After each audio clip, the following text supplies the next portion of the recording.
muri uwo mwaka uza w'amafaranga leta ikoresha hategekanijwe uburyo bwo kugarukana muri kaminuza y'u Burundi gufungurira abanyeshure.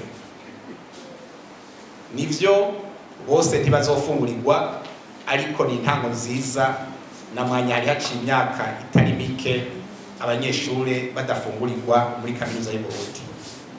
Iyo ntumbero rero ntiri muri kaminuza y'u Burundi gusa, ariko yarahawe n'izindi kaminuza, yaba ishure nderabigisha NS, zaba n'izindi kaminuza zose za leta canke iz'abikorera utwabo, ko bovugana na bamwe basahiriza leta benshi bitango n'abigenga kugira ngo bazane uburyo muri ivyo bijanye no kugaburira abanyeshure canke kuraza abanyeshure.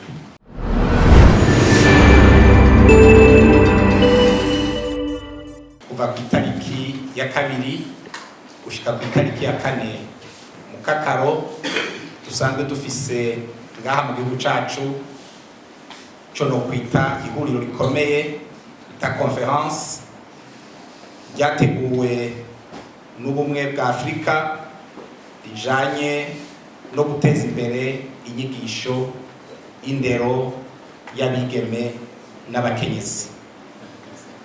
Ni ihuriro rizohuza ibihugu vyose vyo muri Afrika, kandi hazoba hajemwo abategetsi bo ku rwego rwo hejuru kugira ngo ibihugu vyose vyo muri Afrika bishobore guhanahana ivyiyumviro mu ntumbero yo guteza imbere indero n'inyigisho vya bigeme n'abakenyezi. Nikijanye n'ikibazo abanyeshure b'abigeme bahura, aho mumenyesha amakuru yavuze ati abanyeshure baraterwa inda bagatwara inda hataragera, bigatuma baheba amashure, ati kandi ababikoze ntibahanwa baguma bitegevye.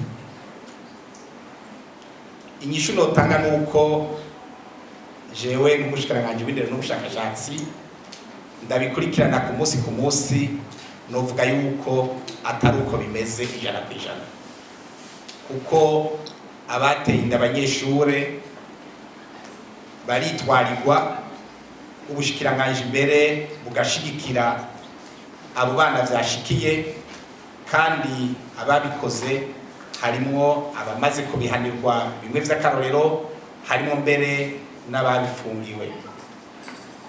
Kugira ngo duteze imbere uko gukingira abana babigeme bari mu mashuri cane cane, duheruka gushikiriza inama shikiranganje integuro y'ibwirizwa rizohana amakosa yakozwe ku mashure, mbere n'ivyo vyo gushurashuza abanyeshure birimo. Iyo nteguro y'ibwirizwa inama shikiranganje yarayemeje mu misi, naho tuzoyishikiriza inama nshingamateka, hanyuma koko dutume dushobora kurwanya ico kiza, bitume abana bacu bava mu mashure abigeme co kimwe n'abahungu. N'uburyo usanzwe buri muri kaminuza zitandukanye, aho umumenyesha amakuru yavuze ati ntibukwiye kugira ngo abanyeshure bige neza ntibahebe inyigisho za kaminuza, ati bishitse kubigeme hoho bica vyunyuka.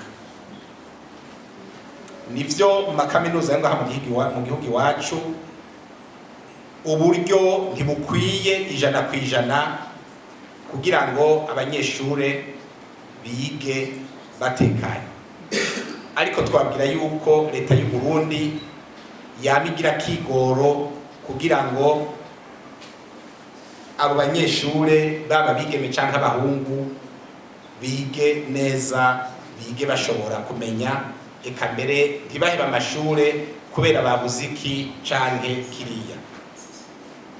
Ni naco gituma muri uwo mwaka uza w'amafaranga leta ikoresha hategekanijwe uburyo bwo kugarukana muri kaminuza y'u Burundi gufungurira abanyeshure. Nivyo bose ntibazofungurirwa, ariko ni intango nziza na mwanya hari haciye imyaka itari mike abanyeshure badafungurirwa muri kaminuza y'u Burundi.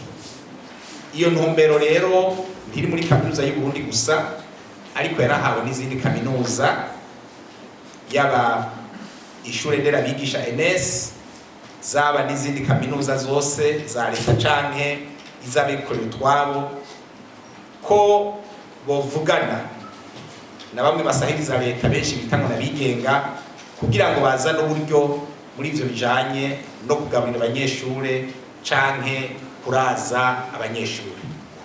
Murumva rero yuko leta y'u Burundi iri ku kivi kugira ngo koko umunyeshure ariko akurikirana inyigisho za kaminuza ngaha mu gihugu iwacu yoroherwe, tudasize inyuma umwigeme, kuko iyo ivyo bitifashe neza umwigeme niwe atangura kumererwa nabi imbere y'umuhungu.